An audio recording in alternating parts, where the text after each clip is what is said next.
Hi fellow Spoonies and friends. Today we're diving into a chilling and heartbreaking case. A case where a woman's brutal murder seemed nearly impossible to prove, but with relentless forensic science, the truth came to light. This is the story of Helle Crafts, a case that would test the limits of evidence, technology, and human perseverance. A case that shocked a small Connecticut town and became a landmark in forensic history, resulting in the state of Connecticut's first murder conviction without the victim's body. Now here on this channel, we are all about that Spoonie life, so grab a cuppa and a comfy blanket so we can settle in and find out how investigators were able to find justice for Helle. Helle Crafts was a 39-year-old flight attendant from Connecticut. Helle was born on July 4, 1947 in Charlottenlund, Denmark. An only child, she later immigrated to the United States, where she met her future husband in Miami in 1969, when she was training as a flight attendant for Pan Am and he was training as a pilot for Eastern Airlines. Despite having an on-again, off-again romance, the couple married in 1975 and lived in a suburban home set on a wooded lot in Newtown. After marrying, Helle continued working as a flight attendant while raising the 3 children they had together. While she did not have any close family members in the country, she did have a circle of close friends who cared for her. She appeared to have it all: a beautiful home, a successful career, and a loving family. But everything changed on November 18, 1986, when Helle vanished without a trace. Her disappearance was puzzling, and her family and friends had no idea what had happened. As authorities investigated, it quickly became clear that this wasn't a simple case of someone running away. Before she was reported missing, Helle had been struggling in her marriage with Richard. See, Richard wasn't winning any Human That Doesn't Suck awards. His family was subjected to his moodiness and potential for violence toward both her and the children. Not only that, but she had to deal with the classic scenario of a husband who was never home and continuously lied about his whereabouts, which of course made her suspicious and led her to believe he was having an affair. Her concerns intensified when she discovered he had made calls to an unknown number, so in the fall of 1986, Helle made the decision to meet with attorney Diane Anderson to discuss the possibility of divorce. I say possibility at this stage because Helle had concerns about her safety, believing her husband would not take the move well. Concerns were validated by her mother Elizabeth, who provided a letter as evidence. In the letter, Helle had written, "I told Richard I want a divorce, and that he was seemingly unhappy about the idea." A friend of Helle's named Susan further testified that she expressed to her that she believed Richard would harm her. Helle even told her lawyer that if anything happened to her, not to think it was an accident. Despite concerns, the pair sought the help of private investigator Keith Mayo to discover whether her suspicions were indeed correct. Which brings us to the disappearance of Helle. Between 6:30 and 7 p.m. on November 18, 1986, Helle was dropped off by friend Gertrude Horvath upon returning from a flight from Frankfurt to New York City. A few days later, Helle missed her next flight assignment, and this was when Richard would begin to craft the first of many stories, depending on who he was talking to, in regards to Helle's whereabouts. In some, Helle was visiting her mother in Denmark. In others, she was traveling abroad with a friend. This man was a part-time police officer, by the way, folks, and this was the best he could come up with. Everyone was supposed to believe that a mother of 3 young children came into town all the way from Frankfurt and then hopped back onto another flight for Denmark to attend to her suddenly ill mother, while telling not a soul about her plans except for dear old Richard. How he thought anyone would believe his stories or not talk to each other and figure out his lies is something to behold. I mean, thank goodness for Helle he was that stupid when covering up his crimes. I also suppose he must have been thinking that a sound explanation for her disappearance wouldn't matter in the end due to the practice of that time of requiring a body to prosecute. While I was researching, I also came across an article by Oxygen True Crime that stated that when investigators began looking for Helle's remains, Kraft had supposedly made a couple of incriminating remarks to relatives. It read that Kraft had suggested that there wasn't anything to find. The second remark to his brother-in-law was said to be, Let them dive. There's nobody. It's gone. Meanwhile, Helle's friends had had enough of Richard's stories. They made the decision to contact Diane Anderson, Helle's divorce lawyer, who in turn made a call to Keith Mayo, the investigator Helle had used to prove Richard was being unfaithful. He approached the Newtown Police Department with their suspicions. However, he said that the police were dismissive and they believed she would return on her own, forcing him to begin his own investigation. Some of the most concerning pieces of evidence he uncovered came from an interview with the family's nanny, Dawn Marie Thomas. Dawn described Richard's behaviour on November 19th as rather strange. She explained to the investigator that Richard had taken her and the children to his sister's house due to a power outage, despite him owning a portable generator. He stated that Helle was already at the house. However, when they arrived, Helle was nowhere to be seen and Richard did not show any concern about where his wife was. Convinced that Richard Kraft was involved in Helle's disappearance, but unable to persuade local police to investigate him for murder, Mayo took his findings to the county prosecutor, who eventually referred the case to the Connecticut State Police. Now, thankfully, an official investigation could begin. It would be a case that would require many specialized fields, including odontology, anthropology, blood pattern analysis, trace evidence, and forensic medicine. Dr. Henry Lee, a world-renowned forensic investigator, was brought in to help crack the case. Dr. Lee has worked on some of the most famous cases, including the JonBenet Ramsey murder, the O.J. Simpson trial, the Lacey Peterson case, and the Washington, D.C. sniper shootings. His expertise was about to shed light on a dark mystery. Inside Helle's home, investigators discovered something disturbing. A crime scene inside the master bedroom revealed a mattress with 5 tiny stains of blood. Upon testing, forensic experts determined that the blood was human and it matched Helle's blood type, type O positive.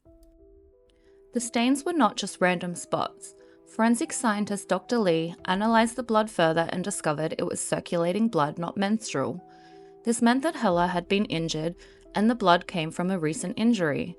The stains suggested a violent scene, with someone leaning over the bed, possibly kneeling, and being struck by a blunt object. The pattern suggested that Helle was attacked while in the bedroom. In the bathroom, investigators found recently washed towels soaked with blood. Someone had tried to clean up the scene, but the blood, the signs of violence, it all pointed to something much darker. Despite these findings, with no body, no witnesses, and no weapon, it seemed like a dead end. But then, a crucial lead came from an unexpected source, a snowplow driver. He reported seeing a man on a bridge in the early hours of the morning with a U-Haul and large woodchipper in tow along the side of River Road. The snowplow driver didn't know it at the time, but this report would lead investigators to the key pieces of evidence in the case. On the banks of the river, investigators made a number of gruesome discoveries. Among the debris were pieces of evidence that would unravel the truth. One of the first items discovered was mail addressed to Helle Crafts. I seem to recall when I watched this case on Forensic Files that it would be the first time I would backseat a criminal and shout "what a moron" at the screen. How are you going to go to so much effort to dispose of a body and somehow leave a perfectly intact letter addressed to your victim? I know we have all let an item make its way into the wash, but the stakes were never as high as this. I suppose it is asking too much when the man left the same towels he cleaned up blood with on display in the bathroom for forensic investigators to find.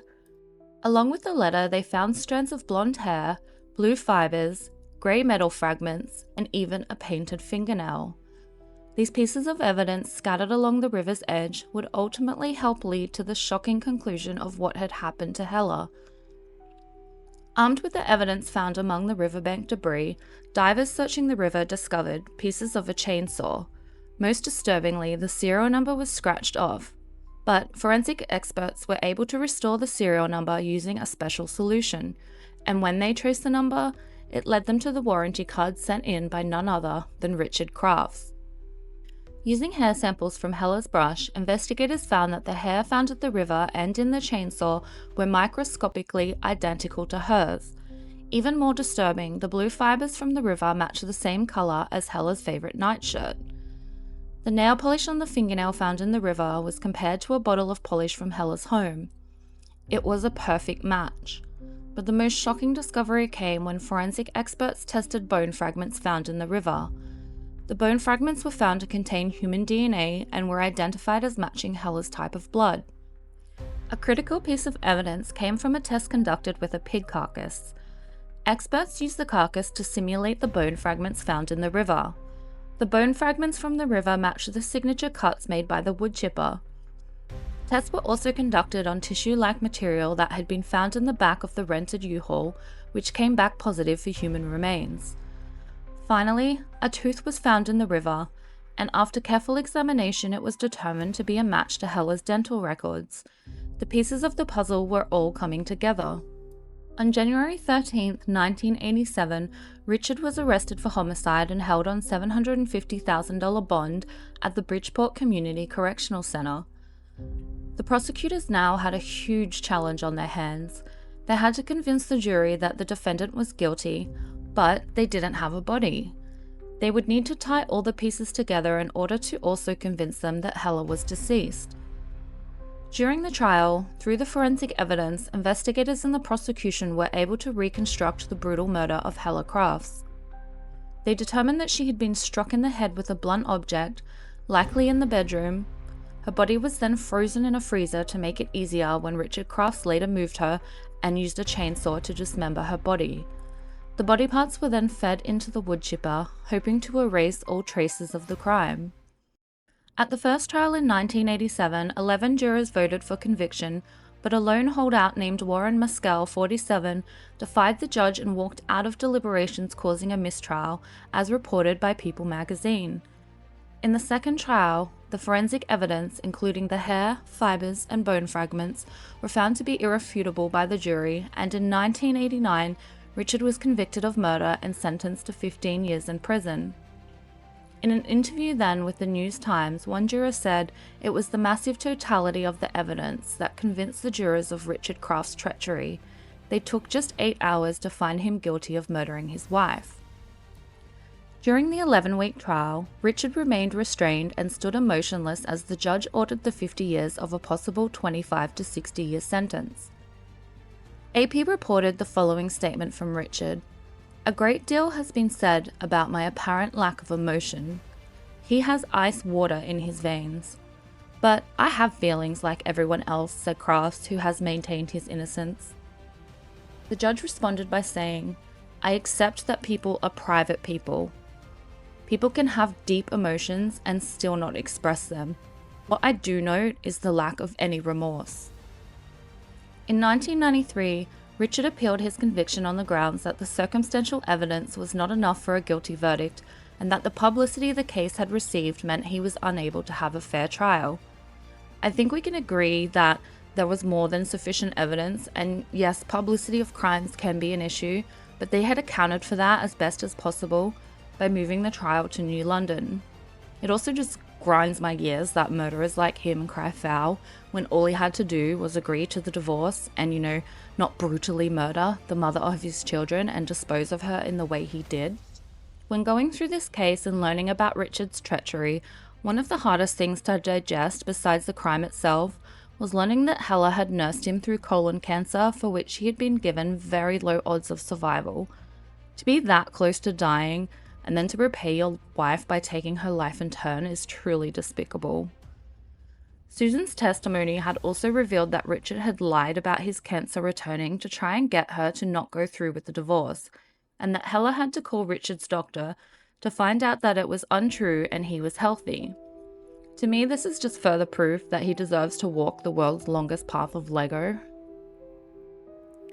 I looked for the latest update on where Richard is now, and reading from an article in the Newtown Bee, on January 29, 2020, Richard was moved from the Isaiah House halfway house in Bridgeport to a homeless shelter for veterans, which is also in Bridgeport, as a part of Crafts' ongoing transition from prison life to a full release from custody. The laws, which were in effect at the time of his sentencing, allowed a prisoner to serve significantly less prison time than their sentence, provided the prisoner exhibited good behavior while incarcerated. Thus, Crafts' maximum release date, as listed by the DOC, is August 1, 2020. It is expected that he will be fully released from DOC custody sometime in June. His prison time started running on January 13th, 1987, so assuming he was fully released in 2020, he served, 33 years? Do you think the amount of time he served was enough for his crime? Let me know your thoughts in the comments. This was a case that relied on the smallest of details to expose a horrific crime. It marked Connecticut's first homicide conviction without a body, and the first time the state had allowed cameras in a murder trial. Helle Crafts may be gone, but her story lives on as a testament to the power of forensic science in seeking justice. I won't be saving any thoughts for the monster that is Richard Crafts, only for Helle and hoping that she is at peace.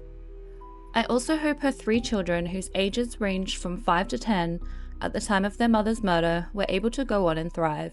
I hope they are living happy lives despite being robbed of their mother at such a crucial time in their development. Thank you for watching, and as always, I am wishing for extra spoons for all my spoonies out there.